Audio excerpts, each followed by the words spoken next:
naabay na improve o paglambo sa inyong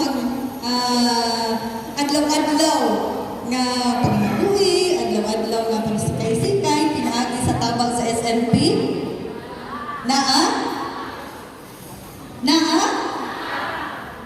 Alawang pati ka isnap still. Or yes, look, unahin ka so nakatabang ba ang SNP sa inyo? Oh, very good. So, ito palagpakan din. This is through the DSWD. Oh, kung wala ang DSWD, wala po yung SLP. And the main goal sa SLP is to alleviate the poverty at patabangan ng communities through the livelihood. And ayun si Miss Hazel nga, naako rin mga asosasyon more than 5 years. Kinsa man tong asosasyon na more than 5 years na. B, asa ka mo? Kinsay mga, 5 years na? Ha? 8 years. So, ang ilang kaanin, kwarta sa bangko, million na. Really? Million na? Ibagyo.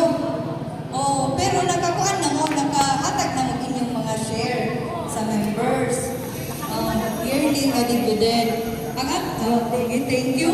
Ako, kaning Barangay San Antonio, nakatabang ba SNP? Sila? Usog kayo. Yes, ma'am. Ang Barangay San Antonio, sila ay supplier sa atong terpano. So, nagtinabangay ang mga asosasyon. Also, ato i-acknowledge ang atong mga brothers and sisters from the Muslim community. We are inclusive. Miss Hazel, no? Ang tanan, diri sa Ilongos, dili na ingon niya para sa atong i-appeal na to ang atong mga Muslim communities. So, nakatabang ba ang NP sa inyong mga sister? Very good. So, ato pagkakpag. Usang nga quotation yung ako nabasa is never doubt that a small group and a committed citizen can change the world. Diba? Nagsugod mo o gagmay lang na grupo. Unya nagsugod mo pinaagi sa pagpa-accredit without expecting nga mahatagan mo og seed capital ikan sa SLP. Nangindahay na ba? Magpurma tag grupo, di ba?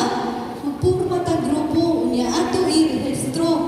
Abi naman, nangindahay nga ma-accredit, unya puhon, mahatagan o seed capital para sa livelihood ninyo. So karon for 10 years, for 1 year, naanay mga improvement nga nahatag ug natabang ang SLP. So, with the quotation nga kauban sa paglambo sa livelihood ninyo, kauban sa atong SLP project development officer nga kugi kaayo ang monitoring and pushing nga kinahanglan na gyud mo mahatagan paningkamot nila nga ma-release ang inyong pundo and giving the assistance on the financial literacy, unsaon pag-handle ang inyong mga milyones. Sana all. Pero man ay atong dagko nga modugay ang atong livelihood aron makatabang, aron puhon, dako na ang atong bahinon. So, with that, kamo mga SLP, kauban sa inyong paglambo, muupoy paglambo sa munisipyo, sa lungsod sa Ilongos.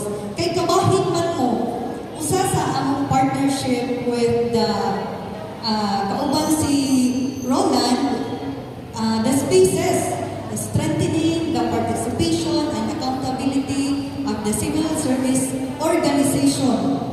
Mao ni siya usanan, no? This is the first SLP summit, and I am very much happy nga ni-initiate ani sila Miss Hazel. Kay karon ra gyud natapok ang mga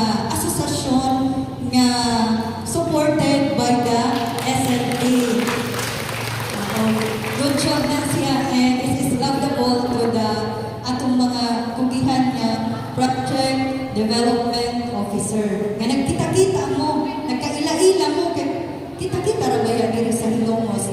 Usually, we have conducted twice na makaduha na ta nag-CSO Summit. Oh. Pero ang CSO Summit is dako man to. Kamo ka-exclusive man mo, SLP.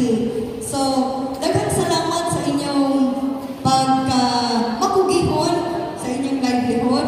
Rest assured na through the DSWD and the SLP, the LGU Ilongos, together headed by our Mayor, Mayor Linlin, naa kanunay nagsuporta o nagtanaw para sa kalabuan sa matag livelihood. Puhon ang inyong livelihood i-showcase ngadto sa region, i-showcase sa province, sa region, and how we wish nga na ay livelihood sa SLP nga ma-national contender like the Datag. Ganahan mo, ana? Yes! Oo, nga ma-national contender nga gikan sa SLP. Diba? Nindot kayo na nga story, inspiring story nga atong mapaisigan mo din sa Municipio Ilongos.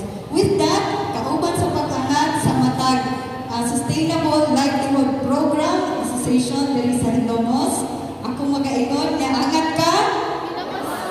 Hilongos nun? Angat ka! May umuntag, salamat. Okay, thank you so much, ma'am.